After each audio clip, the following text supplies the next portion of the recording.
Hi friends, welcome to Iace. ఈరోజు AP Constable Prelims mock test number 25 English paper discuss చేద్దాం. Question number 1 ఏమి ఇచ్చాడో చూద్దాం.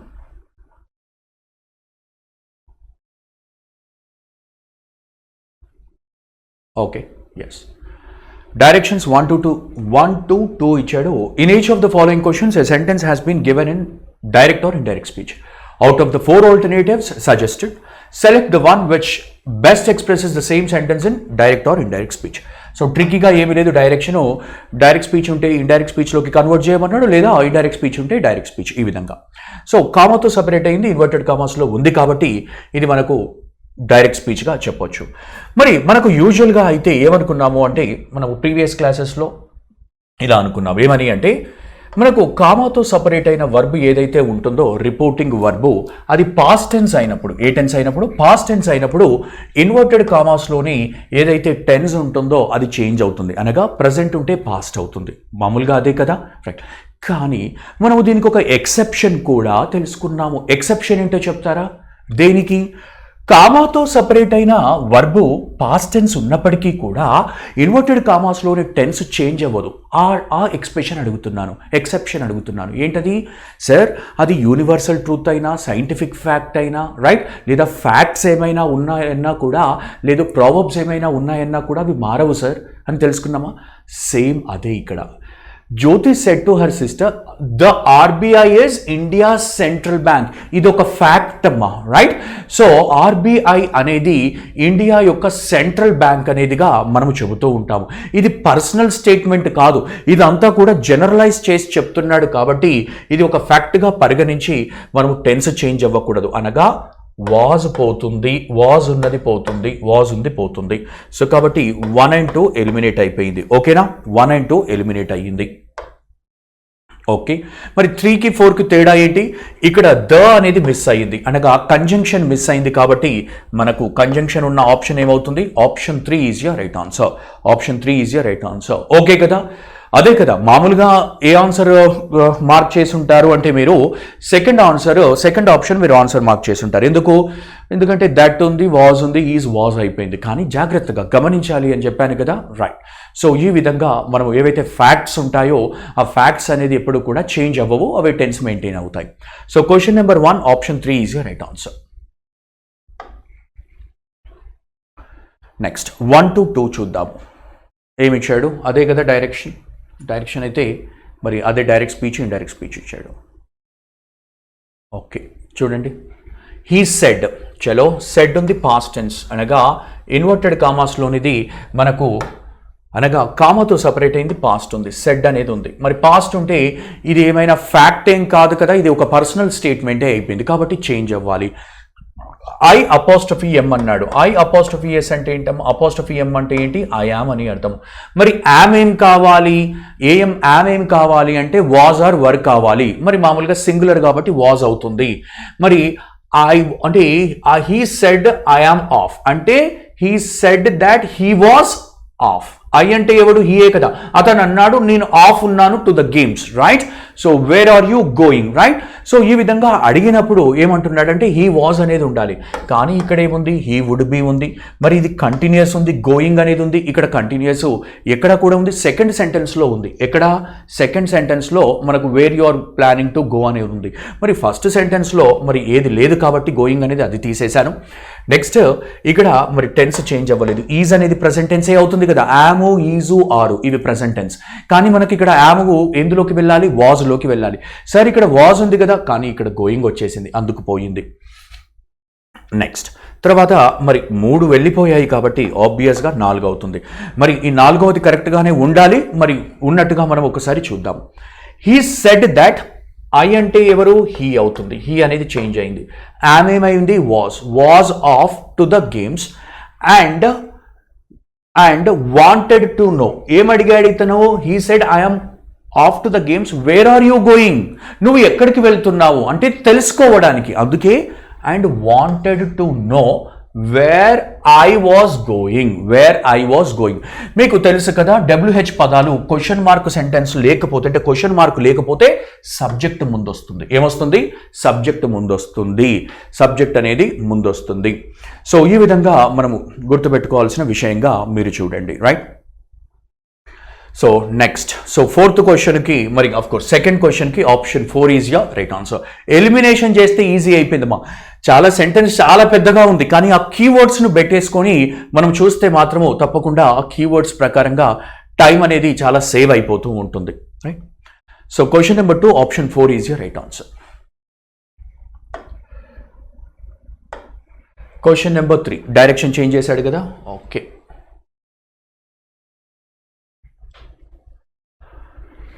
3 to 5 ఏమి ఇచ్చాడో చూద్దాం. In each of the following questions a sentence is divided into 3 fragments. Okay, one of the fragments may or may not have an error.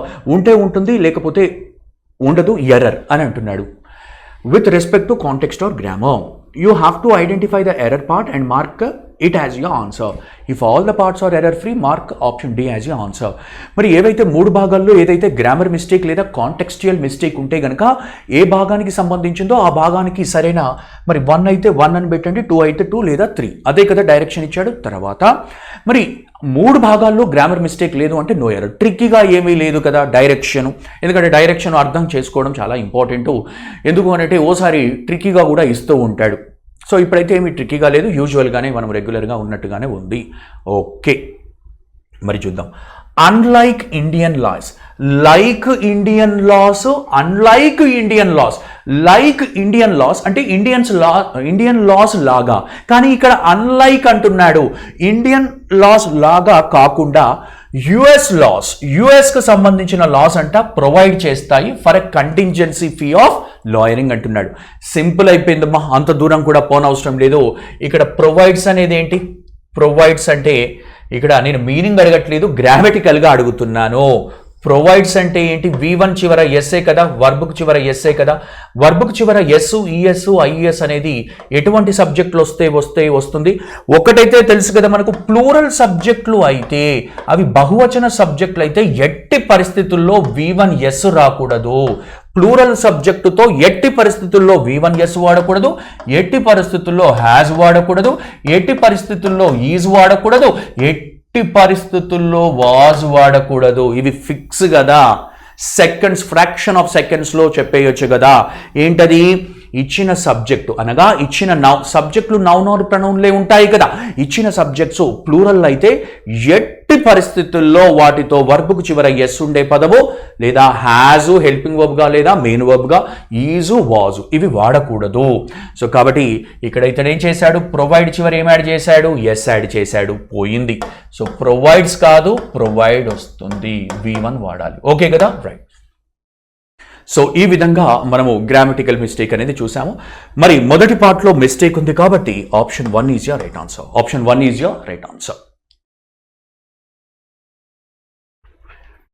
Question number 4 చూద్దాము. అదే direction కదా, okay. India's Swachh Bharat mission అంట is receiving globe prize అంట. దేని కొరకు?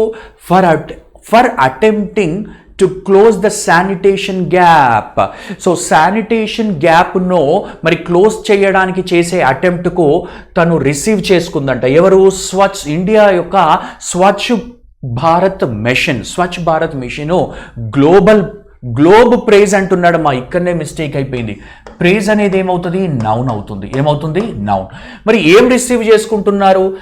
అంటే ఇప్పుడు నేను అంటాను ఐ యామ్ రిసీవింగ్ లేదా షీ ఈజ్ రిసీవింగ్ వాట్ అంటే ఆబ్జెక్ట్ ఉండాలి. ఆబ్జెక్ట్ ఎప్పుడు కూడా నౌన్ ఆర్ ప్రొనౌన్ ఉంటుంది. మరి లాస్ట్లో ఉన్నది నౌన్ అవుతుంది. నౌన్కు ముందు అయితే ఉండేవి ఏమవుతాయి? నౌన్ను మోడిఫై చేసేవి ఏమవుతాయి చెప్తారా మీరు? నౌన్ను మోడిఫై చేసేవి అడ్జెక్టివ్లు అవుతాయి. కానీ గ్లోబ్ అనేది నౌన్ రూపం అవుతుంది. మరి గ్లోబ్కు అడ్జెక్టివ్ రూపం ఏమవుతుంది తెలుసా? గ్లోబల్ అవుతుంది. ఏమవుతుంది? గ్లోబల్. గ్లోబ్ అనేది జస్ట్ మనకు ఒక నౌన్గా, నామవాచకంగా తీసుకుంటాము. కానీ ఇక్కడ ఈ గ్లోబ్ అనేది ఎవరి కోసం పనిచేస్తుంది? ప్రైజ్ అనే నౌను. ఆ ప్రైజ్ ఎటువంటి ప్రైజ్ అంట? ఆ ప్రపంచమంతటా సంబంధించింది అనగా ఇక్కడ మనకు అడ్జెక్టివ్ కావాలి. సో అక్కడ గ్లోబ్ కాదు, గ్లోబల్ ఉండాలి. సో మొత్తానికి మరి ఏ పార్ట్లో మిస్టేక్ ఉంది? సెకండ్ పార్ట్లో మిస్టేక్ ఉంది. So option 2 is right answer for question number 4. 5 కూడా అదే డైరెక్షన్ కదా, చూడండి.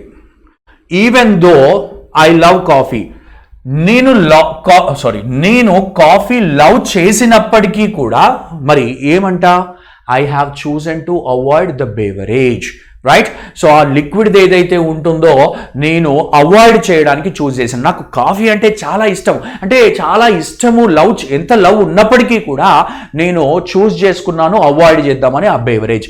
మరి రీజన్ ఏమో చెప్తున్నాడు చూసారా, reason because the damage it does to my teeth.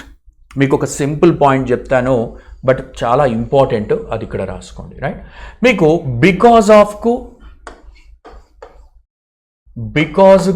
Because ఆఫ్కు తేడా తెలియాలి, రైట్. సో ఇవి ఎలా వాడతారు వాక్యంలో, రైట్. ఇది ఒకసారి మీరు చూస్తే తర్వాత ఎర్రర్లో ఏమైనా ఇస్తే మీరు ఈజీగా ఆన్సర్ చేయొచ్చు. ఒకసారి చూడండి, బికాజ్ ఆఫ్ అనేది ప్రెపోజిషన్ అవుతుంది, బికాజ్ ఆఫ్ అనేది ఏమవుతుంది, ప్రెపోజిషన్ అవుతుంది, బికాజ్ అనేది కంజంక్షన్ అవుతుంది.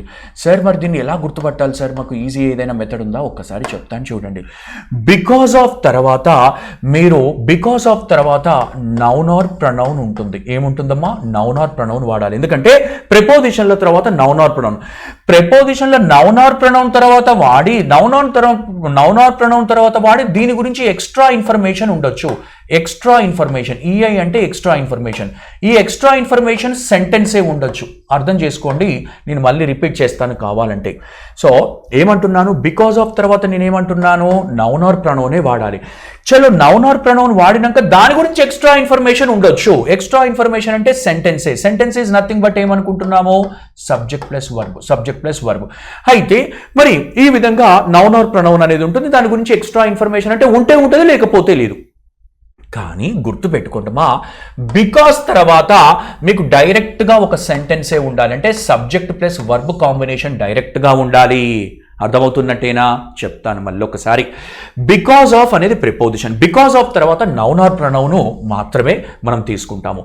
అయితే మాత్రమే తీసుకుంటాను అనగానే అయిపోలేదు, ఇంకా కూడా ఏంటి అంటే తన గురించి ఎక్స్ట్రా నౌన్ ఆర్ ప్రొనౌన్ గురించి ఎక్స్ట్రా ఇన్ఫర్మేషన్ చెప్పేది ఉండొచ్చు, అది సెంటెన్స్. అంటే నౌన్ ఆర్ ప్రొనౌన్ ఉండి దాని గురించి ఎక్స్ట్రా ఇన్ఫర్మేషన్ ఉండొచ్చు. కానీ మనము డైరెక్ట్గా ఇక్కడ బికాస్ తర్వాత డైరెక్ట్గా సెంటెన్సే వాడాలి, అనగా extra noun or pronoun plus verb ఉండాలి. అర్థమైంది కదా, రైట్. సో ఇదే ఎగ్జాంపుల్ అక్కడ ఇచ్చాడు మీకు. ఈ పాయింట్ అయితే గుర్తుపెట్టుకుంటామా, మీకు ఇవి ఎగ్జాంపుల్ ద్వారా క్లారిటీ వస్తుంది, ఓకేనా. ఎగ్జాంపుల్ ద్వారా క్లారిటీ వస్తుంది, ఓకే. సో మనకు అనగా దీని తర్వాత డైరెక్ట్గా ఏం వాడకూడదు, అంతే కదా. దీని తర్వాత ఇది కరెక్ట్ అవుతుంది. దీని తర్వాత డైరెక్ట్గా ఏం వాడకూడదు, నౌన్ ఆర్ ప్రొనౌన్ ఎలోన్గా వాడకూడదు. నౌన్ ఆర్ ప్రొనౌన్ ఉండి దాని తర్వాత వర్బ్ ఉండాలి, ఎందుకంటే సబ్జెక్ట్ నౌన్ ఆర్ ప్రొనౌనే అవుతుంది కదా, రైట్. నౌన్ ఆర్ ప్రొనౌన్ డైరెక్ట్గా ఉండకూడదు, నౌన్ ఆర్ ప్రొనౌన్ ఉండి మరి దాని తర్వాత వర్బ్ ఉండాలి. ఇది కొంత ప్రాక్టీస్ చేయాలి. ప్రాక్టీస్ చేస్తే కొన్ని ఎగ్జాంపుల్స్ చూస్తే మీకు అర్థమవుతుంది. ఇది క్లాస్ రూమ్లో కూడా మనం క్లియర్గా మాట్లాడుకున్నాము. అయితే బికాజ్ ఆఫ్ అనే దాని తర్వాత డైరెక్ట్గా సబ్జెక్ట్ ప్లస్ వర్బ్ ఉండకూడదు. ఒక నౌన్ ఆర్ ప్రొనౌన్ తీసుకొని దాని గురించి extra information subject plus verb ఉండాలి. ఇప్పుడు ఇదే మనము అక్కడ ఎలా చూస్తాము ఎగ్జాంపుల్గా, అదే క్వశ్చన్లో ఆన్సర్ కూడా చేసేస్తాము. చూడండి ఏమన్నాడు ఇక్కడ, చూడండి. బికాజ్ అన్నాడు, బికాజ్ ద డ్యామేజ్ తర్వాత మళ్ళీ ఇట్టు వాడాడమ్మా, మీరు చూసారా. ద డ్యామేజ్ అనగానే నౌన్ అవుతుంది కదా, ఆర్టికల్ ఉంది కాబట్టి నౌన్ అవుతుంది కదా, మళ్ళీ ఇట్టేమైపోతుంది, ప్రొనౌన్ అవుతుంది కదా. మరి నౌన్ వచ్చింది, ప్రొనౌన్ వచ్చింది అనగా నౌన్ గురించి మళ్ళీ ఎక్స్ట్రా ఇన్ఫర్మేషన్ ఇస్తూ ఉన్నాడు. నౌన్ గురించి ఎక్స్ట్రా ఇన్ఫర్మేషన్ అంటే నౌన్ ఉన్నట్టే కదా. ఇది బ్రాకెట్లో పెట్టేయండి, ఎందుకంటే ఎక్స్ట్రా ఇన్ఫర్మేషన్, ఎందుకంటే బికాస్ ద డ్యామేజ్ అంటున్నాడు. మరి బికాస్ ద డ్యామేజ్ కాదు, because of the damage. So ఇక్కడ బికాస్ కాదు, ఏం వాడాలి, బికాస్ ఆఫ్ ఉండాలి, రైట్. బికాస్ ఆఫ్ ఉండాలి, ఎందుకంటే ఇది ఎక్స్ట్రా ఇన్ఫర్మేషన్, ఎందుకంటే ఇక్కడ నౌన్ ఉంది, మళ్ళీ ఇంకొక ప్రొనౌన్ స్టార్ట్ చేశాడు. ఓకే కదా, ఎస్.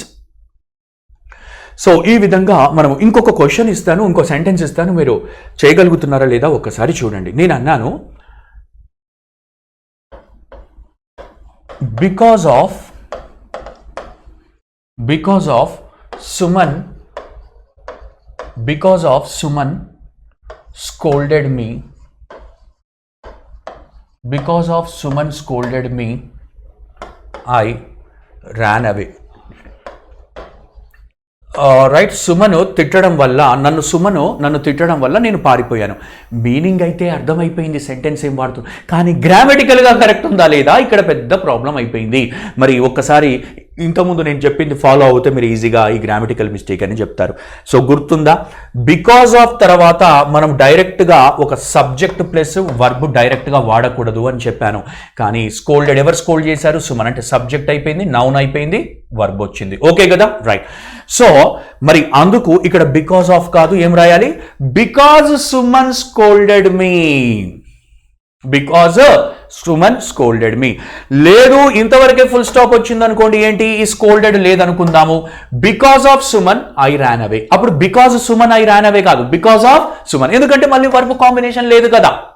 ప్రాక్టీస్ చేయండి. ఇప్పుడు నేను చెప్పింది మళ్ళీ ఒకసారి విని మళ్ళీ ప్రాక్టీస్ చేయండి. ఇటువంటి క్వశ్చన్స్ వస్తాయి అంటే వీటి ఈ బేస్ మీద బికాజ్ ఆఫ్ బికాజ్ మీద క్వశ్చన్స్ వస్తే మిస్సే అవ్వకూడదు మీరు.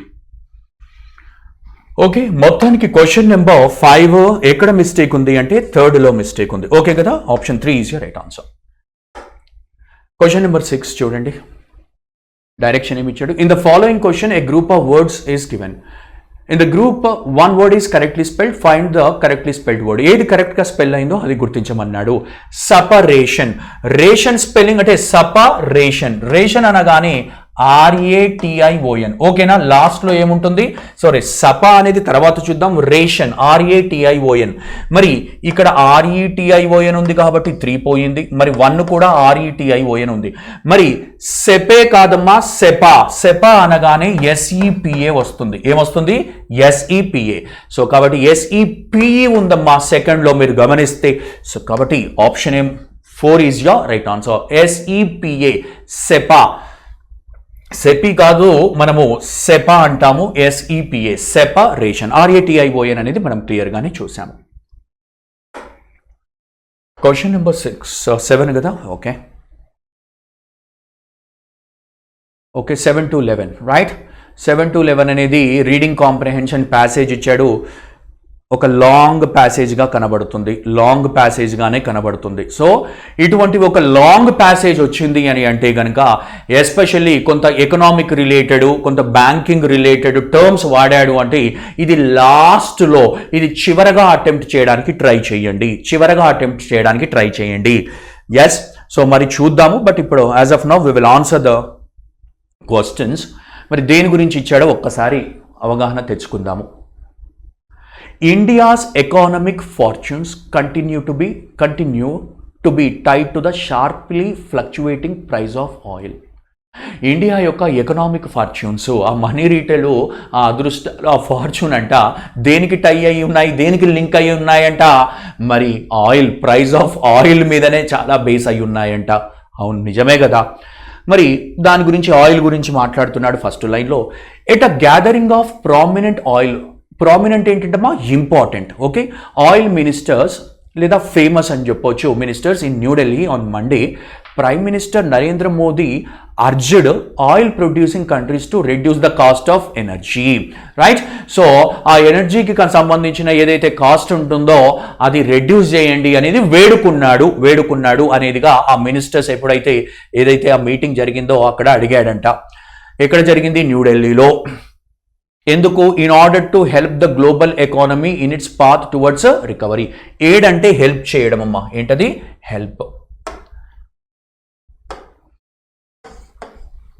హెల్ప్ చేయడానికి. దేనికి హెల్ప్ చేయడానికి? మరి ఆ global economy in it's path towards recovery. ఏదైతే ఇబ్బందుల్లో ఉంది అది మళ్ళీ రికవర్ అవ్వడానికి కొంత కాస్ట్ అనేది తగ్గించమని వేడుకున్నాడు. మరి full stop. Mister Modi also called for a review of payment terms. ఏదైతే పేమెంట్ అగ్రిమెంట్ టర్మ్స్ ఉంటాయి కదా, పేమెంట్కి సంబంధించినవి, అవి ఒకసారి రివ్యూ చేసుకుందాము, పునఃపరిశీలించుకుందాము అన్నాడంట. Demanding the partial use of the rupee instead of the US dollar. US dollar పెట్టే కంటే మన రూపీని వాడుకుందాము, రూపీని అనేది యూజ్ చేసుకుందాము అని చెప్పాడంట. To pay for oil pay చేయడానికి. In order to ease the burden on oil importing countries. Right. So oil ఏ దేశాల నుంచి అయితే ఆయిల్ వస్తుందో వాళ్ళపైన బర్డెన్ తగ్గించడానికి ఈ పని చెయ్యమంటున్నాడు, ఈ పని చెయ్యాలి అని అంటున్నాడు. In the wake of the strengthening of the dollar. Right. So full stop.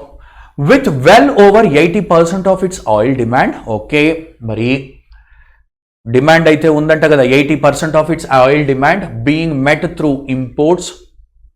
మరి ఇంపోర్ట్స్ వల్ల మరి ఆ విధంగా మీట్ అయ్యిందంట. India clearly has a lot at stake as oil prices have risen by as much as 70% in rupee terms in the last 1 year. Last 1 yearలో ఇంతగా పెరిగిపోయేది అని అంటున్నాడు. మరి నోటబ్లీ దాంట్లోనే ఇంకా రిమార్కబుల్లీ నోటీస్ చేసే విధంగా ఏముందంట, speaking at the same event Saudi Arabian energy minister Khalid Al Falih refused to openly commit to lower oil prices, right? So, మరి oil prices అనేది ఓపెన్ గానే చెప్పాడంట, దాన్ని రెఫ్యూజ్ చేద్దామని. Opting instead to say that the price of oil could have been much higher but for the efforts taken by his country to boost supply. ఇంకా చెప్పాలంటే ఇంకా కూడా పెంచుంచాల్సిందే అని ఆ సౌదీ అరేబియన్ మినిస్టర్ ఎవరైతే ఉన్నారో తగ్గించడం కాదు ఇంకా పెంచాలి కానీ పెంచలేదు అనేదిగా అతను సమర్థించుకుంటున్నాడు. This is not surprising given the absence of significant rival suppliers in the global oil market willing to help out India. మరి ఏమంటున్నాడు, ఇది పెద్ద సర్ప్రైజింగ్ విషయం ఏం కాదంట. మిగతా వాళ్ళు ఎవరైతే కాంపిటీటర్స్ ఉన్నారో వాళ్ళంతా కూడా ఆ లైన్లో ఉన్నప్పటికీ. సో మొత్తానికైతే మీరు ఇదంతా చదివారు అని అనుకుంటున్నాను. మరి సో దాట్ ఏంటి అంటే ఒక ఐడియా రావాలి. యాజ్ ఆఫ్ టోల్ యూ ఇది కొంత లెందీ ప్యాసేజ్ అయినప్పటికీ కూడా రైట్, ఇది మనం లాస్ట్లో అటెంప్ట్ చేస్తే బాగుంటుంది. మరి క్వశ్చన్స్ అయితే ఒకసారి చూద్దాము. మనకైతే ఒక ఐడియా వచ్చింది కదా, ఏంటి ఆయిల్ గురించి మాట్లాడుతున్నాడు, ఆయిల్ ప్రైజెస్ రెడ్యూస్ అవ్వడము అదంతా కూడా దాని గురించి మనం డీటెయిల్గా చెప్పదలుచుకున్నాడు. మరి క్వశ్చన్ నెంబర్ 7 ఏంటో చూద్దాం.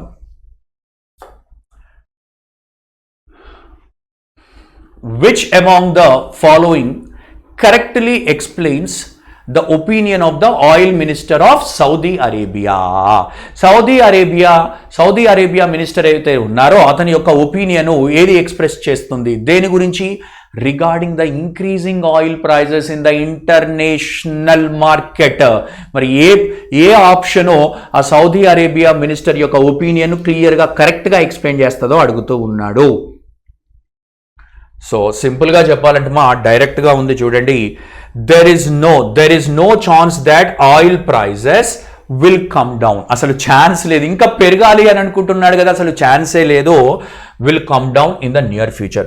And actually everybody should thank Saudi Arabia that the oil prices are not higher than the present rates. మనం అదే చదువుకున్నాం కదా, రైట్? సో కొంత లెందీగా ఉన్నప్పటికీ కూడా క్లియర్గా చదివితే మనకు ఒక ఐడియా అనేది మైండ్లో ఫిక్స్ అయిపోయి ఉంటుంది. సో కాబట్టి డైరెక్ట్గా 4th is your right answer, right? మరి మిగతా ఏంటి? The oil minister of Saudi Arabia is of the opinion that no other country is complaining regarding ఇది కాదు కదా. There is no other solution available to Saudi Arabia apart from increasing the oil price. ఇది కూడా కాదు. క్లియర్గా అతని యొక్క opinion explain చేసే పదమే ఇది. ఇండైరెక్ట్గా లేదా డైరెక్ట్గానే ఉంది. సో కాబట్టి ఈ మూడిట్లో కూడా ఆ భావన లేదు. మూడవది చూడండి, దెర్ ఇస్ ద నోషన్ అంటే ఏంటమ్మా, ఒక బిలీఫ్, ఒక ఐడియా ఉందంట. Among US and its allies అంటే సంబంధితవి అని అర్థము. That Saudi Arabia can always cut down on the oil prices. ఇవన్నీ కావు. సో క్లియర్గా మెన్షన్ అయి ఉన్నది 4. ఆఫ్ కోర్స్ డైరెక్ట్ ఆన్సర్ అనేది చూడగానే మనకు 4th ఆన్సర్ అనేది మనము ఆ లైన్స్ ద్వారా మనము తెలుసుకోగలిగాము. So 7th one option 4 is your right answer. 8th one చూద్దాము, right? Which among the following is the reason that India is very much concerned with the oil prices in the international market. International మార్కెట్లో ఈ oil prices గురించి చాలా concern ఉన్నదంట ఇండియాకు. మరి which among the following is the reason? మరి ఎందుకు ఆ కన్సర్న్ ఉండడము, ఎందుకు రీజన్ ఏంటి అని అడుగుతున్నాడు. మరి ఏమిచ్చాడు? India is a leading producer of oil అంటున్నాడు and also a leading economy in the country. Thereby it should have strong hold over the dynamics of the global oil prices. The global oil prices should not be more than that in India. అంటే global oil prices అనేది ఇండియాలో కంటే ఎక్కువ ఉండకూడదు. And that is why India must know the prices prevailing in international market. India imports the majority of its oil demand and import చేసుకుంటుందంట. India అనేది import చేసుకుంటుంది the majority of its oil demand and that is why the prices in the international market effect the economy of the country. So మనం 3 అనేదిగా right answer తీసుకుంటాం, ఎందుకంటే ఇది as it ఈస్గా క్లియర్గా mention ఉంది. ఎందుకు మెజారిటీ అనేది ఆ మెజారిటీ ఆఫ్ ఏది తన ఇండియా యొక్క ఆయిల్ డిమాండ్ అనేది ఇంపోర్ట్ చేసుకుంటుంది. సో అందుకే ఆ రీజన్ వల్ల the prices in the international market effect the economy of the country. So 8th question option 3 is your right answer. 9th చూద్దాం. ఓకే, ఏమడిగాడు?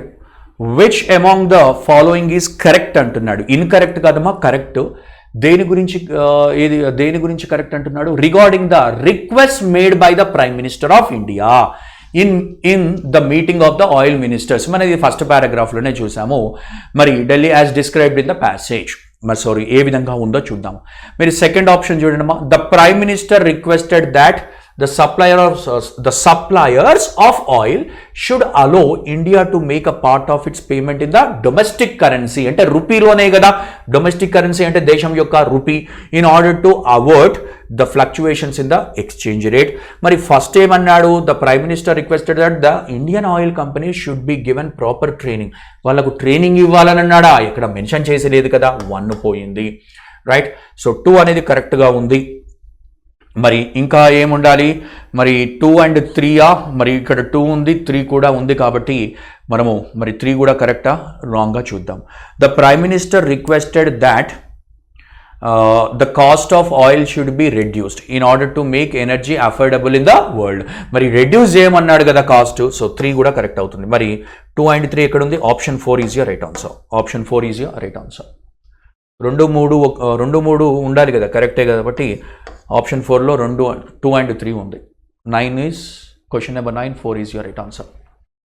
క్వశ్చన్ నెంబర్ 10 చూద్దాం. Right, which among the following is a long term solution afforded by the author. మరి author మరి long term solution ఈ oil prices గురించి ఇచ్చాడంట. మరి ఆ solution ఏంటని అడుగుతున్నాడా చూద్దాం. Afforded by the author in order to address the energy supply related issues prevailing in India. ఇండియాలో ఏవైతే ప్రివేల్ అవుతూ ఉన్నాయో, కంటిన్యూ అవుతున్నాయో వాటికి ఒక సొల్యూషను ఏమి ఇచ్చాడు? లాంగ్ టర్మ్ సొల్యూషన్ ఏమి ఇచ్చాడు? రైట్, ఆ ఎనర్జీ సప్లై ఏదైతే ఉన్నదో ఇంపోర్ట్ చేసుకుంటున్నామో దాని గురించి లాంగ్ టర్మ్ సొల్యూషన్ ఏమి ఇచ్చాడు అని అడుగుతున్నాడు. మరి the government should open more oil exploration companies so that there is no competition and everybody should be able to make profits. కాదమ్మా, రైట్. ఎందుకు ఇక్కడ ఏమంటున్నాడు? ద గవర్నమెంట్ ఏం చేయాలంట? Should open more oil exploration companies. ఇది కాదు కదా మనకు ఇచ్చింది author long term solution. The government should focus on ensuring that there is no oil supply from the foreign countries in order to ensure that nobody is making any loss. అసలే వీడు ఏమంటున్నాడు? అసలే import చేసుకోవద్దు అంటున్నాడు. ఇది కంప్లీట్గా ఇర్రిలేటెడ్గా ఉంది. India should focus on exploring. Right, India should దేని మీద ఫోకస్ చేయమంటున్నాడు? India should focus on exploring. Exploring అంటే ఏంటమ్మా? కొత్త ప్రదేశాలు, కొత్త వేసు ఎత్తుక్కోవడంలో. ఎక్స్ప్లోర్ చేయడం అంటే కొత్త వాటిని వెతుక్కోవడం. Exploring the domestic resources for oil available in the country as imports are creating all the issues. So మరి ఇంపోర్ట్స్ అనేది క్రియేటింగ్ ఇష్యూస్ ఇంకా ఉన్నాయాన్ని పెంచే వాళ్ళము ఆ విధంగా చెప్తున్నాడు. కాబట్టి ఏమంటున్నాడు? Domestic resources for oil available in the country. మరి ఆ కంట్రీలో ఉన్నవే అవి వెతకాలి, ఆ వాటి మీద ఫోకస్ చేయాలి అంటున్నాడు. సో అదొక సొల్యూషన్ అనేది మనకు ఆథరు ఆ పారాగ్రాఫ్ ద్వారా లేదా ప్యాసేజ్ ద్వారా ఇచ్చాడు. So question number 10 option 3. ఇంకోటి 2, 4 ఇచ్చేది ఉంటే ఇంకోటి చూసేవాళ్ళము, లేదా 3, 4 ఇచ్చేవాళ్ళు ఉంటే ఇంకోటి చూసేవాళ్ళము. 2 అయితే రాంగ్ అయింది. 3, 4 ఆప్షన్ లేదా 3, 2, 3, 1 ఇచ్చే చూసేవాళ్ళం. అవసరం లేదు కదా 4 చెక్ చేయడం. 3 అనేది కరెక్ట్గా ఉంది. 10th question option 3 is your right answer. 11th చూద్దాం. మరి which among the following. Right, so ఎందుకంటే సెంటెన్స్ అనేది చాలా ఆప్షన్స్ కూడా చాలా పెద్దగా ఉన్నాయమ్మా. రైట్, సో కాబట్టి ఇది అంత ఈజీ అని మనం చెప్పలేము, కానీ మరి కొంత లెంతీగా ఉంది, దట్స్ ఆల్. రైట్, సో చదివితే ఒకసారి క్లియర్గా అర్థమవుతుంది, కానీ ఇట్స్ అ టైం టేకింగ్, కొంత టైం అయితే పడుతుంది. సో చూద్దాము. Which among the following is a short term step అన్నాడు. ఇంతకుముందేమో లాంగ్ టర్మ్ సొల్యూషన్ అన్నాడు. ఇప్పుడు short term step that should be taken by the government in order to address the issues regarding oil supply in the country. Right, government తీసుకోవాల్సిన short term step ఏంటి అంటున్నాడు? దేని కొరకు? In order to address the issues ఏవి in order to address the issues regarding the oil supply in the country ఏమి ఇచ్చాడో చూద్దాం. There should be a separate ministry to address the issues pertaining to the oil petroleum products అంటున్నాడా, దానికి రిలేటెడ్గా ఉండడానికి ఒక separate ministry అంటున్నాడా, కాదు కదా. The government should try to engage more countries, మరి గవర్నమెంట్ అనేది మరి ఏం ట్రై చేయాలంట, మోర్ కంట్రీస్ను ఎంగేజ్ అయ్యేటట్టుగా, దేని కొరకు, for exports from the country so that it can strike deals. ఈ డీల్స్ గురించి కాదు కదా మాట్లాడింది, అవును. It is important to note that, ఏంటంట నోట్ చేయడము, that the government has announced to cut down taxes on the valuable items so that the price of oil can be increased. ఈ general statement అమ్మా, ఎందుకంటే వీడు ఇక్కడ ఏమి ఇచ్చాడు, short term step అంటున్నాడు. మరి ఫోర్త్ ఏమి ఇచ్చాడో చూద్దాం. The government should have more oil suppliers to the country so that there is no dearth. Dearth అంటే ఏంటమ్మా, స్కార్సిటీ. ఏంటది, స్కార్సిటీ అనే దాన్ని డియర్త్ అంటారు.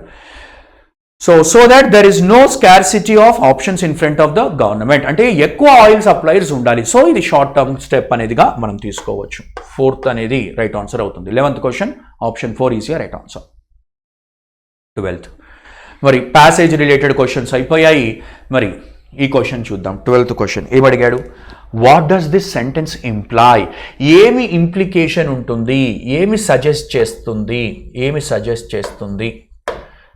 Father let's watch a film. మీరు గుర్తుపెట్టుకోండమ్మా, మీకు లెట్స్ లేదా లెట్స్ అన్నా లెటర్స్ అన్నా ఒకటే, ఓకేనా.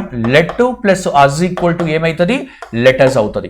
మీరు గుర్తుపెట్టుకోవాల్సింది ఏంటంటే, మనకు క్వశ్చన్ ట్యాగ్లో లెట్స్ లేదా లెటర్స్తో రైట్, లెట్స్ లేదా లెటర్స్తో స్టార్ట్ అయితే మనకు ఆన్సర్, క్వశ్చన్ ట్యాగ్ ఆన్సర్ ఏమవుతుంది అంటే చెప్తారా, గుర్తుందా, షెల్ వి అవుతుంది. ఏమవుతుంది, షెల్ వి క్వశ్చన్ ట్యాగ్. అయితే ఇప్పుడు నేను అన్నాను లెట్స్ గో అవుట్ అంటే, లెట్స్ గో అవుట్ అంటే దాంట్లో ఎవరు ఉండాలి, మాట్లాడేవాడు ఉండాలి, వినేవాడు ఉండాలి. అంటే ఒక సజెషన్ ఇస్తున్నాడు, ఏంటది, సజెస్ట్ చేస్తున్నాడు అని. లెట్స్ లేదా లెటర్స్ ఉంటే దాన్ని సజెషన్ అంటారు. ఏమంటారమ్మా, suggestion. Okay right, direct answer ఉంది. మీకు లెట్స్ కనిపించిన లెటర్స్ ఇట్లా ఇంప్లికేషన్ అడిగి మరి ఈ విధంగా లెట్స్ లేదా లెటర్స్తో స్టార్ట్ అయితే సజెషన్ అనేదిగా మీరు చూడొచ్చు. అదే కైండ్లీ మీకు తెలుసు కదా, ప్లీజ్ ఉంటే రిక్వెస్టెడ్ అనేది. డైరెక్ట్గా మనకు వర్బుతో స్టార్ట్ అయి చెప్తే మరి అవి ఒక కమాండ్ లేదా ఆర్డర్ ఉండొచ్చు, లేదా అడ్వైస్. నీతి వాక్యాలు అంటే ఎదుటివానికి మంచి జరుగుతుంది, అంటే ఆ వాక్యం వల్ల ఎదుటివానికి మంచి జరుగుతుంది అంటే అడ్వైస్. ఇవన్నీ కూడా మనం తెలుసుకొనే ఉన్నాం కదా. 13 to 15 డైరెక్షన్ ఏమి ఇచ్చాడు, choose the meaning of the underlined phrase లేదా ఇడియం ఇచ్చాడు. ఏమన్నాడు, మరి ఇడియం మీనింగ్ తెలుసుకోమంటున్నాడు. His early experience of hardships అంటే ఏంటమ్మా, ఇబ్బందులు. మరి ఆ ఇబ్బందుల వల్ల ఎర్లీ ఎక్స్పీరియన్స్ ఏం చేసిందంట, stood him in good stud in later life. మరి ఎర్లీగా కొన్ని మరి చేదు అనుభవాలు వచ్చాయి. ఆ అనుభవాల వల్ల మరి లేటర్ లైఫ్లో ఏంటి, మరి బ్యాడ్గా అవుతాడా, గుడ్గా అవుతాడా, మంచిగానే. అంటే ఆ ఏవైతే అనుభవాలు, ఏవైతే కష్టాలతో కూడిన ఏవైతే అనుభవాలు అనుభవించాడో అవి తర్వాత లైఫ్లో అతన్ని ఫిల్ ఇన్ ద బ్లాంక్ అంటున్నాడు. మరి దీని మీనింగే అడుగుతున్నాడు. Stood him in good stead, right. So ఏవైతే హార్డ్షిప్స్ ఎర్లీగా ఎక్స్పీరియన్స్ అయ్యాడో అవే చాలా ఏంటి, ఉపయోగకరంగా ప్రూవ్ అయ్యాయి అని అర్థం. ఉపయోగకరంగా ప్రూవ్ అయ్యాయి. So proved of great service. Stood him in good stead అంటే right, proved of great service. అవి చాలా సర్వీస్కి అనగా మనకు చాలా హెల్ప్ అయ్యాయి అని అర్థం, రైట్. సో కాబట్టి ఇదేమో నెగిటివే కదా, ఎలిమినేషన్ చేసుకున్నా సరిపోతుంది. Was not of much help to him. తర్వాత లాటర్ హెల్ప్లో మరి హెల్ప్ కాలేదు అంటున్నాడు, పోయింది. ప్రివెంటెడ్ అన్నా కూడా అదే కదా, మరి ప్రివెంట్ చేశాయంటే హెల్ప్ చేయలేదు అని. మరి రెండు ఒకేలాగా ఉన్నాయి, 1 and 2 పోయింది. Placed him in a high place, ఇవి రెండు పాజిటివ్ మీనింగ్స్. కానీ మనకు ఇడియంకు ఫిక్స్డ్ మీనింగ్ ఉంటుంది కదా, ఆ ఫిక్స్డ్ మీనింగ్ లేదా పర్టికులర్ మీనింగ్ అనేది ఇది. క్వశ్చన్ నెంబర్ 14 చూద్దాం. డైరెక్షన్ అదే కదా, ఎస్, టు హోల్డ్ గుడ్. అయితే ఇలా ఈ ఇడియమ్స్ మనకు కాంటెక్స్ట్లో ఇస్తే కాంటెక్స్ట్ చక్కగా అర్థం చేసుకొని మరి ఆ కాంటెక్స్ట్ ప్రకారంగా మనకు పాజిటివ్ మీనింగ్ రావచ్చా, నెగిటివ్ మీనింగ్ రావచ్చా అని చూసుకోవచ్చు. మరి ఇటువంటి సందర్భంలో కాంటెక్స్ట్ ఏమీ లేదు. మరి ఇలాంటప్పుడు మరి తప్పకుండా కొంత ఇబ్బంది పడతామేమో. ఒక్కసారి చూడండి, ఆప్షన్స్ హెల్ప్ అవుతాయో మరి కూడా చెక్ చేసుకోవాలి. ఓకే కదా, right. To hold good, right.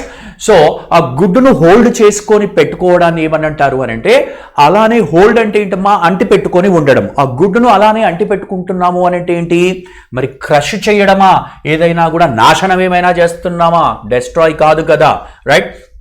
అయితే ఇది పాజిటివ్ వర్డే, వ్యాలిడ్గా ఉండడం పాజిటివ్ వర్డే, ఎఫెక్టివ్గా ఉండడం పాజిటివ్ వర్డే. But it to remain unaffected and unaltered. అంటే ఆల్టర్డ్ అంటే ఏంటి, చేంజ్ అవ్వడము, అన్ఆల్టర్డ్ అంటే చేంజ్ లేకుండా ఉండడము, నో చేంజ్. మొత్తానికైతే ఒకటైతే ఎలిమినేట్ చేశాము. అంటే హోల్డ్ గుడ్ అంటే ఎప్పటికీ కూడా అది మంచిగానే ఉండడం, అంటే వ్యాలిడ్గా ఉండడము, వ్యాలిడిటీ ఉండడము, రైట్. ఏదైనా గుడ్ అనేది అది హోల్డ్ చేసుకొని వెళ్తుంది అంటే ఎప్పటికీ కూడా సంబంధితంగా ఉండడము, ఏ కాలమైనా ఎప్పటికైనా అది సంబంధితంగా ఉండడము అంటాం కదా. Slow and steady wins the race, honesty is the best policy. ఎప్పటికైనా ఇది గుడ్గా హోల్డ్ అయ్యి ఉంటుంది, అంటే అవి ఎప్పటికీ వ్యాలిడ్ ఉంటాయి, కాలము మారినా ఆ మంచి సూక్తులు మారవు అనే ఉద్దేశంతో ఉన్నప్పుడు టు బీ వ్యాలిడ్. ఓకే కదా, టు హోల్డ్ గుడ్ అంటే వ్యాలిడ్గా ఉండడము.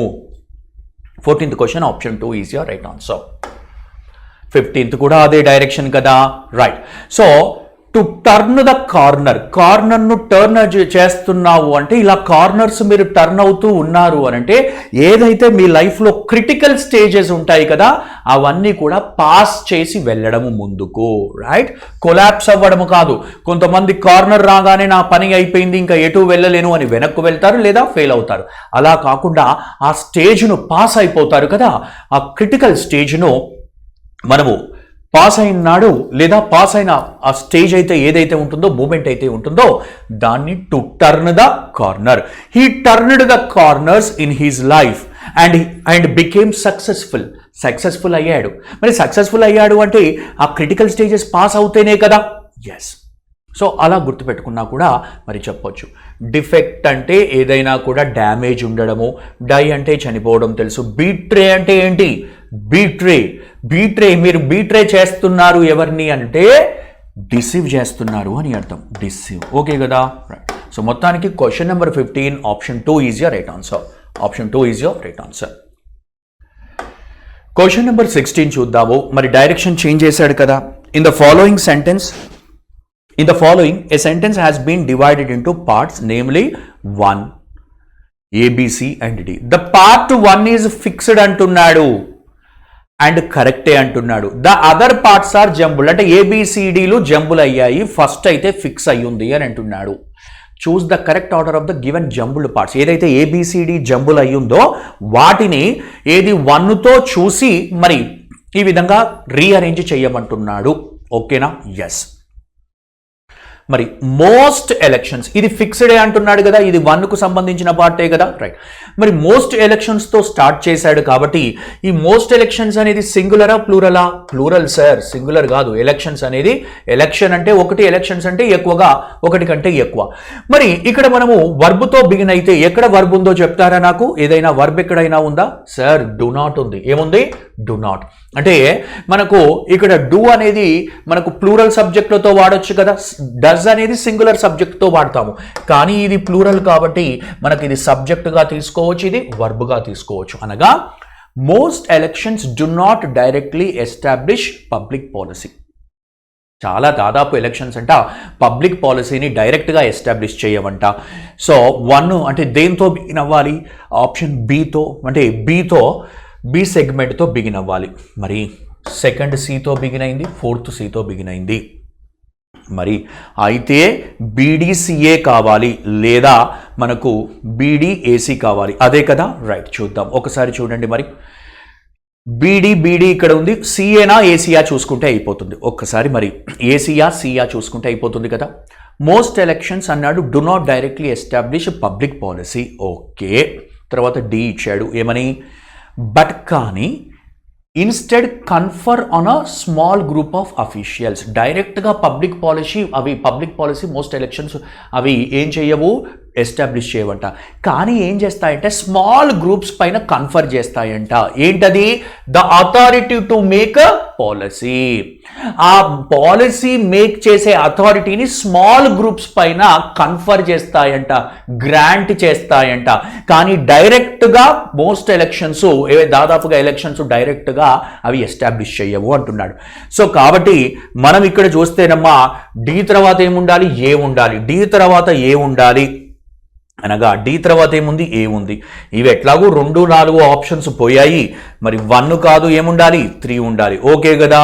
అదే కదా ఏంటి? But instead confer. ఏవి? మోస్ట్ ఎలక్షన్స్ ఏం చేస్తాయి? కన్ఫర్ చేస్తాయి on a small group of officials, right? డైరెక్ట్గా ఎస్టాబ్లిష్ చేయకుండా ఇవి ఎవరిపైన కన్ఫర్ చేస్తాయంట? Small of group of officials. ఏంటి? ఏమని కన్ఫర్ చేస్తున్నాయి? The authority to take a policy. The authority to take a policy. So of course తర్వాత ఇక లాస్ట్లో ఏమొచ్చేసింది? సి వచ్చేసింది. ఏంటది? సి ఏముంది ఇక్కడ? Right, on behalf of the electorate as a whole. So క్లియర్గానే ఉంది కదా? Option 3 is your right answer. Option 3 is your right answer. So ఈ విధంగా మనం ప్రాక్టీస్ చేస్తూ ఏ సెంటెన్స్ తర్వాత లింక్ అయి ఉంది, దాంట్లో ఉన్న ఇన్ఫర్మేషన్ దీంట్లో ఉన్నదానికి సూట్ అవుతుందా, కంటిన్యూషన్ గ్రామటికల్గా కరెక్ట్గా సెంటెన్సెస్ కనెక్ట్ అవుతున్నాయి, ఈ విధంగా చూసుకుంటూ ముందుకెళ్ళాలి. 16th question, option 3 is your right answer. 17th చూద్దాం. చూస్ ద కరెక్ట్ స్పెల్లింగ్. మరి కరెక్ట్ స్పెల్లింగ్ ఏ ఆప్షన్లో ఉంది? అపాలజీ తెలుసు కదమ్మా, ఏపీఓ అపో ఎల్ఓజీవై లాజీ. అపాలజీస్ అంటాం కదా. అపాలజీ అంటే క్షమాపణ.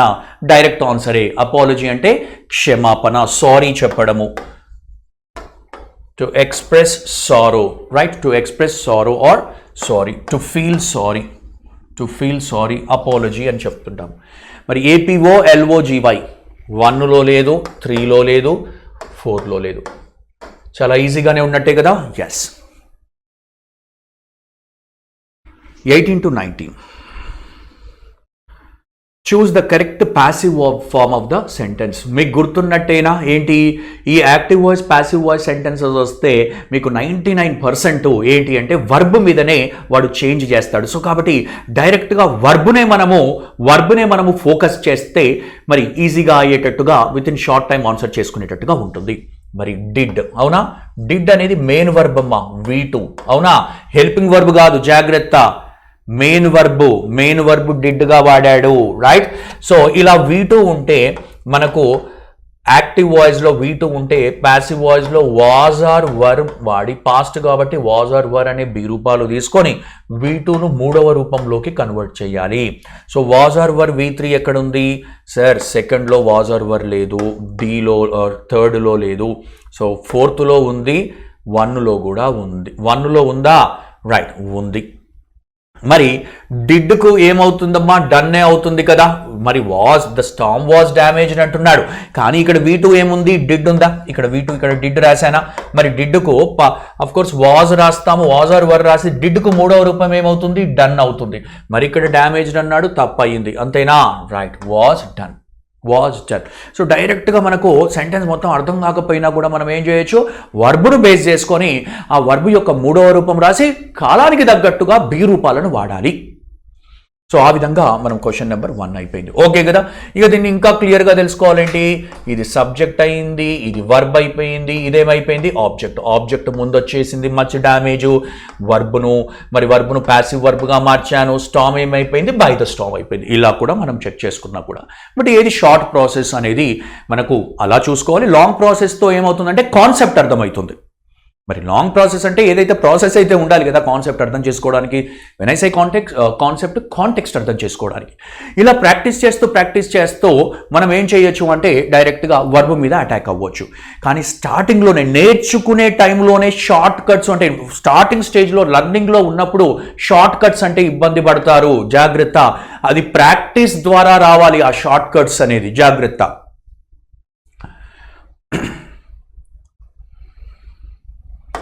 Question number 18, option 1 is your right answer. ఇది కూడా సెకండ్స్లో ఆన్సర్ చేసుకునేటట్టే ఉంది కదా.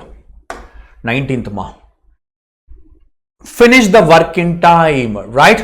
సో మరి వర్బ్తో బిగిన్ అయితే ఫినిష్ అనేది వర్బే కదా, సబ్జెక్ట్ మిస్ అయింది కదా, దీన్ని ఏమంటారు ఇంపరేటివ్ సెంటెన్స్ అంటారు. ఐపీ అని రాస్తున్నాను, ఐఎస్ ఇంపరేటివ్ సెంటెన్స్ అని రాశాను. మరి మనకు ఇంపరేటివ్ సెంటెన్స్ వచ్చినప్పుడు లెట్ ప్లస్ ఏంటమ్మా right, let plus object plus be రూపాలు ప్లస్ బి రూపమగు బి ప్లస్ V3 ఇదే కదా right. Let the work be finished in time వచ్చింది బాగానే, లెట్ వచ్చింది, లెట్ ఆబ్జెక్ట్ రాశాను, బి రూపాలు బి రాసి రైట్. సో అప్పుడు ఏమి ఇచ్చాను మరి ఫినిష్కు మూడో రేపు ఏమవుతుంది ఫినిష్డ్ అయింది. ఇంతవరకు ఓకే కదా, ఎస్. మరి ఇంతవరకు బాగానే ఉంది. Let the work be finished in time by us అనేది లేదమ్మా, లేనప్పుడు మీరు ఎందుకు రాస్తారు అంతేనా, ఎస్. సో బై హిమ్ అనేది కూడా లేదు కదా, ఇక్కడ డైరెక్ట్గా ఇంపరేటివ్ సెంటెన్స్ ఇచ్చాడు. సో కాబట్టి ఇవన్నీ ఎక్స్ట్రా ఇన్ఫర్మేషన్ అయ్యే, దీంట్లో ఉన్న మీనింగ్ దీంట్లో లేదు కాబట్టి 2 and 3. Let me finish the work ఇది అసలే కాదు, అతను ఒకటి అంటున్నా అంటే ఇచ్చిన క్వశ్చన్ ఒకటి ఉంటే ఇది ఇంకొక క్వశ్చన్ ఉంది. ఎలా finish the work in time, వర్క్ను టైంలో ఫినిష్ చేయండి అని అంటున్నాడు. అరే నేను ఫినిష్ చేస్తాను అని మళ్ళీ వీడు ఒక కొత్త సెంటెన్స్ మాట్లాడుతున్నాడు. గ్రామటికల్గా ఇది కరెక్ట్గానే ఉంది కానీ మనకి ఇచ్చిన సెంటెన్స్కు సూట్ అవ్వట్లా, ఓకే కదా. అందుకే అంటాను నేను ఎప్పుడు యాక్టివ్ వాయిస్ నుంచి ప్యాసివ్ వాయిస్లోకి లేదా ప్యాసివ్ నుంచి యాక్టివ్ వెళ్ళేటప్పుడు సెంటెన్స్ ఏ మీనింగ్తో రాశాడు అనేది ఫస్ట్ అర్థం చేసుకుంటే బెటర్, ఓకే. సో మొత్తానికి మనకు question number 19 option 1 is your right ఆన్సరే కదా, ఎస్. 20th 22, 21 మా మరి డైరెక్షన్ చేంజ్ చేశాడు కదా.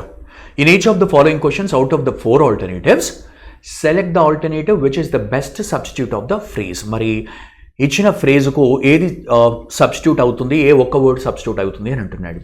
ఏమడుగుతున్నాడు question, to place or deal with close together for contrasting effect, right. So 2 వస్తువులు ఏవైనా 2 థింగ్స్ కానీ వస్తువులు అంటాం కదా, అవి 2 ప్రక్క ప్రక్కన పెట్టి కాంట్రాస్టింగ్ ఎఫెక్ట్ కోసము మరి చూడ్డాన్ని ఏమంటారు అంటే జూక్స్టాపోజ్ అంటారు. ఏమంటారు జూక్స్టాపోజ్. ఏవైనా 2 వస్తువులను 2 థింగ్స్ను పక్క పక్కన టుగెదర్గా పెట్టి వాటికి కాంట్రాస్టింగ్ ఎఫెక్ట్, ఒకటికి కాంట్రాస్టింగ్ ఎఫెక్ట్ మరి ఎక్స్ప్రెస్ చేయడానికి షో చేయడాన్ని ఏమంటారు అంటే జూక్స్టాపోజ్ అంటారు. చాలా ఇంపార్టెంట్ వర్డ్ మా జూక్స్టా, JUXTA జూక్స్టా, POS ఈ పోజ్.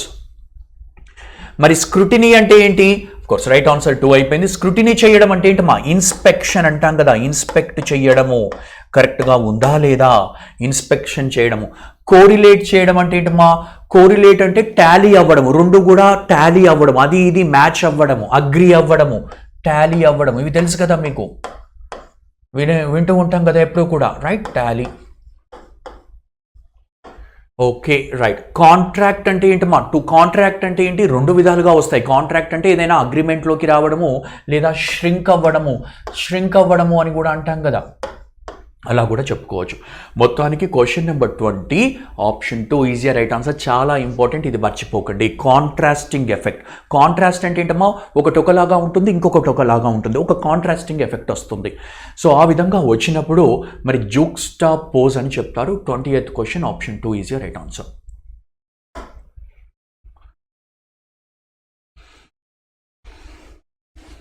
21 కూడా అదే డైరెక్షన్ కదా, చూడండి. టు ఎక్స్పెల్ అంటే గెంటి వేయడము, బహిష్కరణ, గెంటి వేయడము, త్రో అవుట్. ఏంటమాది త్రో అవుట్, బయటికి పంపించేయడము.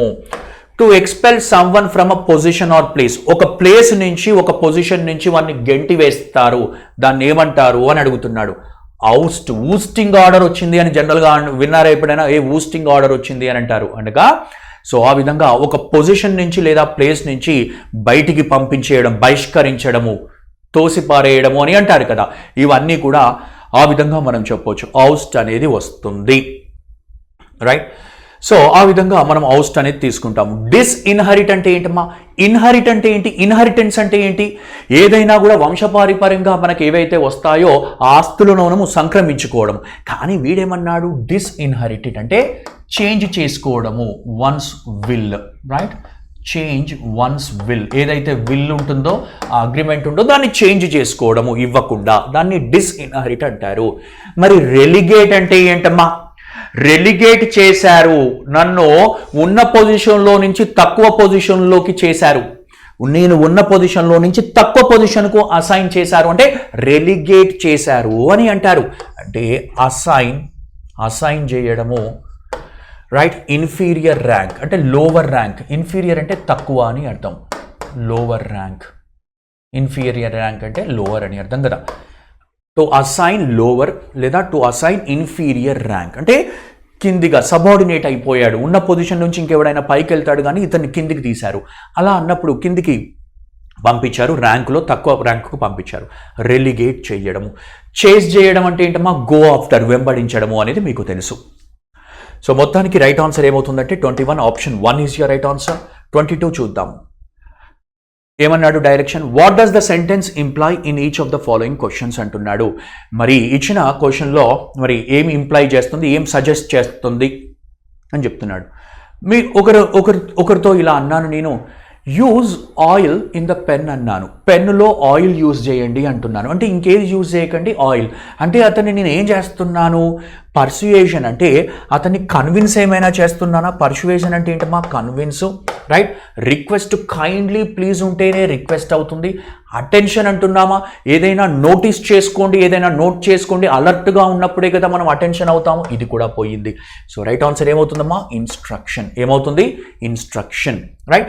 Use oil in the pen, do not use అంటే ఇప్పుడు మనము ఒక పెన్ను కొంటాము, పెన్ను కొన్నప్పుడు ఆయిల్ వాడండి, ఇంకేది వాడకండి. సో ఇలా ఇన్స్ట్రక్షన్ అనేదిగా మనం తీసుకుంటూ ఉంటాము, రైట్. సో ఈ విధంగా మనము 22 option 1 is your right answer. Option 1 is your right answer. So persuasion అంటే ఏంటమ్మా, కన్విన్స్ చేయడం, రైట్. సో మాటల ద్వారా, రైట్, మనం మాటల ద్వారా మనం పని చేయించుకునేట్టు ఒప్పించుకుంటాం కదా ఇతరులను, అప్పుడు నేను పర్సుయేడ్ చేశాను. పర్సుయేడ్ అనేది వర్బ్ అవుతుంది, పర్సుయేషన్ అనేది నౌన్ అవుతుంది, మీనింగ్స్ అవే మీనింగ్స్ ఉంటాయి. 23 కూడా అదే డైరెక్షన్. గెట్ అవుట్ అంటే ఏంటి సార్, మీరు గట్టిగా అంటున్నారు ఏంటి సార్, గెట్ అవుట్ అంటే కోపం, మామూలుగా అంటే మీరు గట్టిగా అంటే మీరు కొంత వాయిస్ రేస్ చేసి అన్నా, మామూలుగా అన్నా కూడా గెట్ అవుట్ అనేది ఏంటి, మరి గెట్ అవుట్ అనేది ఒక ర్యూడ్ పదమే. ర్యూడ్ పదం అని అంటే మనం ఆర్డర్ చేస్తున్నట్టు, అంతేనా, రైట్. సో ఆర్డర్, ఓకే కదా, ఆర్డర్, రైట్. రిక్వెస్ట్ అడ్వైజ్ కాదు. మరి రిక్వెస్ట్ ఎప్పుడు అనుకోవాలి, ఒక ప్లీజింగ్ వర్డ్స్ ఉంటే, కైండ్లీ, ప్లీజ్ కానీ, right, could you brings me some water. So ఈ విధంగా ఏమైనా ఉంటే కనుక ఆ విధంగా మనం చెప్పొచ్చు.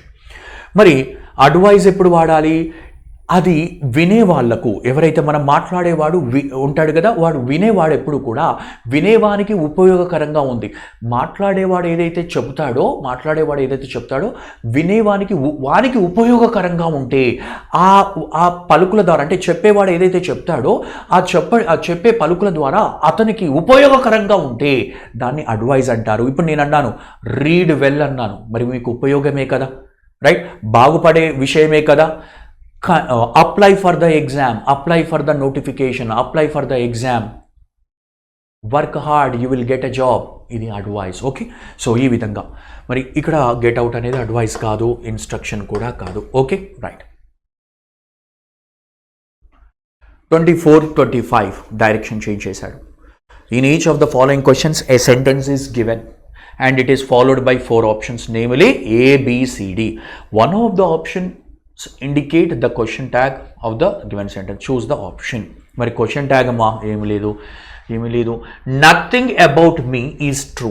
నథింగ్ ఈజ్ ట్రూ అమ్మా, ఎవరి గురించి, నా గురించి. ఇది main sentence. Nothing is true, nothing is true. ఎవరి గురించిన నథింగ్, నా గురించిన నథింగ్ ఏది కూడా ట్రూ కాదు. నథింగ్ ఈజ్ ట్రూ అంటే ఏది కూడా ట్రూ కాదు, నా గురించిన ఏది కూడా ట్రూ కాదు అంటున్నాడు.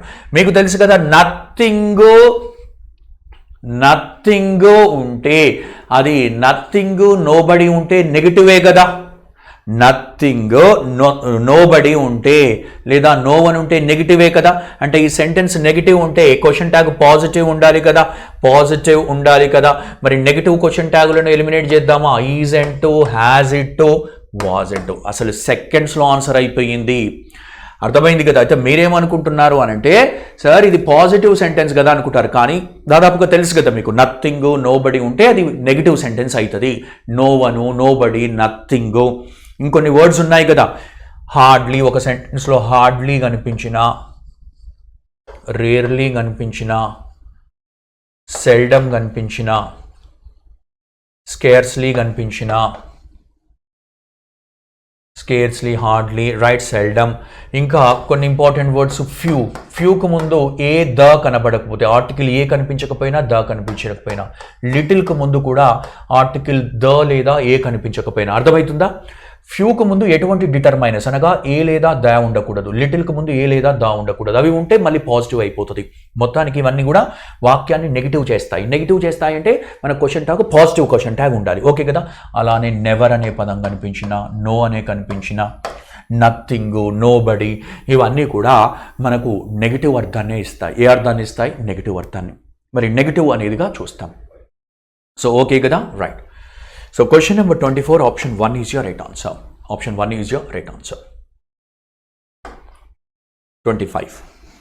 Direction ade kada? Okay. Amanda would like to get a scholarship. Positive sentence కాబట్టి నెగిటివ్ క్వశ్చన్ ట్యాగ్ ఉండాలి. మరి నెగిటివ్ క్వశ్చన్ ట్యాగ్ కాకుండా పాజిటివ్ క్వశ్చన్ ట్యాగ్ 3 పోయింది. అవునా? ఓకే, సరే.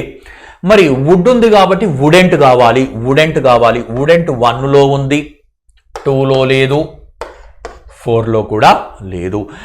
విల్ నాట్ అన్నా వోంట్ అన్నా ఒకటే కదా. విల్ ప్లస్ నాట్ ఏమవుతుంది? వోంట్ అవుతుంది. కానీ క్వశ్చన్ ట్యాగ్లో గుర్తుపెట్టుకోవాల్సిన అవసరం ఏంటంటే ఇవి రెండు కుదించి ఒక పదంగా రాయాలి. అర్థమైంది కదా? మరి ఒక పదంగా ఇక్కడ రాశాడు కానీ ఇక్కడ సూట్ అవ్వట్లేదు కదా. ఇక్కడ వుడ్ ఇచ్చాడు కానీ ఇక్కడ ఏమిచ్చాడు? వోంట్ అనేది ఇచ్చాడు. అందుకు పోయింది. Option 1 is your right answer. ఇది కూడా సెకండ్స్లోనే ఆన్సర్ చేసుకునేటట్టు ఉంది.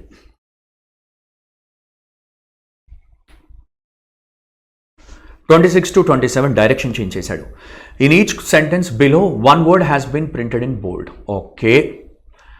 Below the sentence 4 words are suggested, one of which can replace the word printed in bold without changing the meaning of the sentence. అయితే ఈ బోల్డ్ చేసిన వర్డ్ మరి ఆ వాక్యం ప్రకారంగా కరెక్ట్గానే ఉంది కానీ అదే మీనింగ్ వచ్చేటట్టు మరి 4 ఆప్షన్స్లో మరి ఏది ఆప్షన్ కరెక్ట్గా ఉందో చూడమంటున్నాడు. అంతే కదా? Right. Find out the appropriate word in each case అన్నాడు. Okay. It is very rare, అరుదు అంట అతనికి, for him to arrive late in office. Right. So అతను ఆఫీస్కు లేటుగా రావడం అనేది చాలా అరుదు అంటున్నాడు. అరుదు. మరి రేర్ అంటే అరుదే కదా. మరి డిఫరెంట్ అంటే సిమిలర్గా ఉండకపోవడము పోయింది. రెగ్యులర్ అనేది ఆపోజిట్ అవుతుంది కదా. రైట్. పాజిబుల్ అనేది అవసరమే అంటే పాజిబుల్ అనేది రిలేటెడే లేదు. యూజువల్ కాదు. రైట్. రేర్గా ఉంది అంటే అన్యూజువల్గా ఉంది. అది రేర్గా దొరుకుతుంది. రేర్గా దొరికింది అంటే ఏంటి? అన్యూజువల్. యూజువల్ అంటే ఎప్పటికీ కామన్గా ఉండేది. సో కాబట్టి రేర్కు మనం పదం ఏం చెప్పుకోవచ్చు? మీనింగ్ చేయకుండా unusual. Okay. 26 option 3 is your right answer. 27 చూద్దాం. Rakesh retained some of the things and gave me the rest. కొన్ని థింగ్స్ అతని దగ్గర పెట్టుకున్నాడు. రీటైన్ చేసుకున్నాడు అంటే వెనక్కు హోల్డ్ బ్యాక్ చేసుకున్నాడు, ఇవ్వకుండా. కొన్ని ఇచ్చేశాడు, కొన్ని అతనికి ఇచ్చేశాడంట.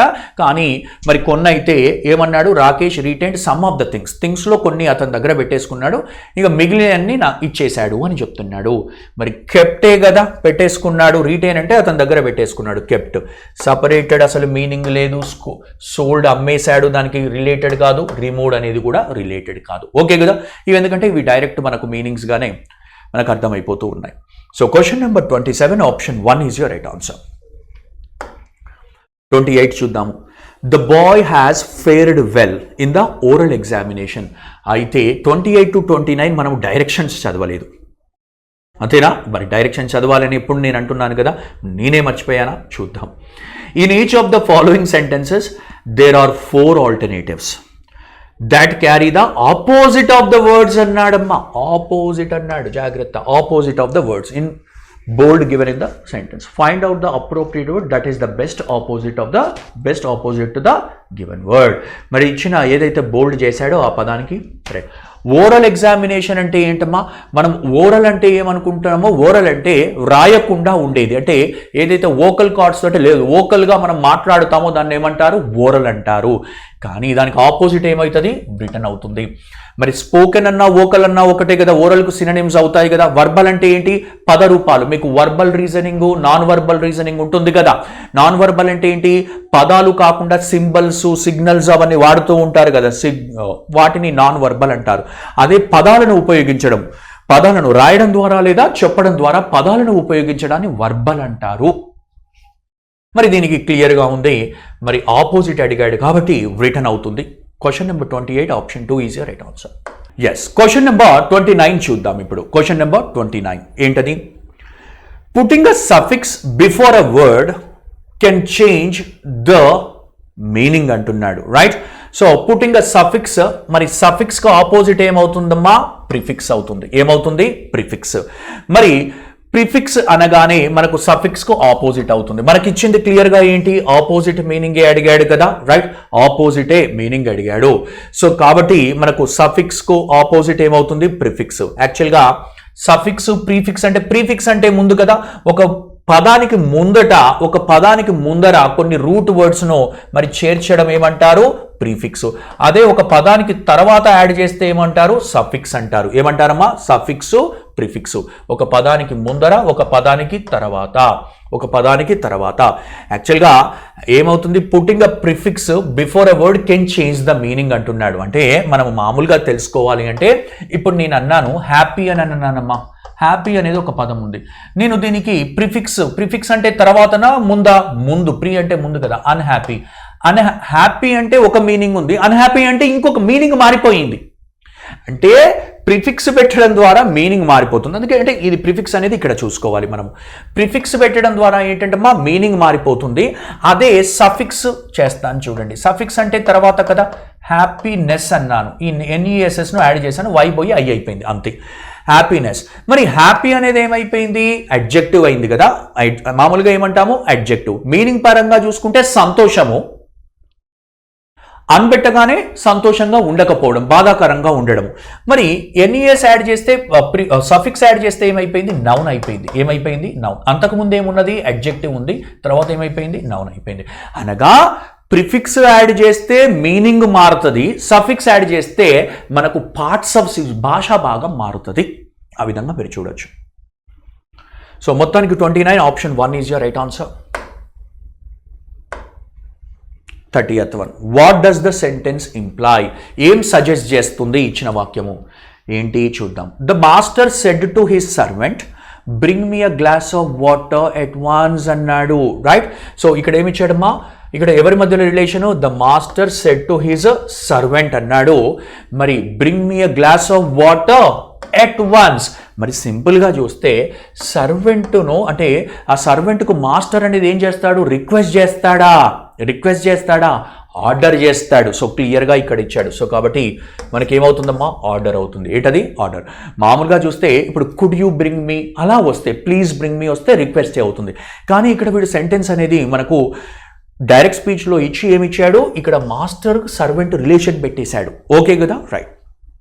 ఎట్ వన్స్, ఉన్న ఫలంగా వాటర్ తీసుకురా అని అంటున్నాడు, రైట్? సో మనం రిక్వెస్ట్ చేసేటప్పుడు ఉన్న ఫలంగా అని వాడం కదా, ఉన్న ఫలంగా నీళ్లు తీసుకురా ఎట్ వన్స్ అని అంటున్నాడు. సో కాబట్టి ఆర్డర్ అవుతుంది. ఏమవుతుందమ్మా? Order. 30th question option 1 is your right answer. So hope we are done with all the questions successfully. Thank you and all the best.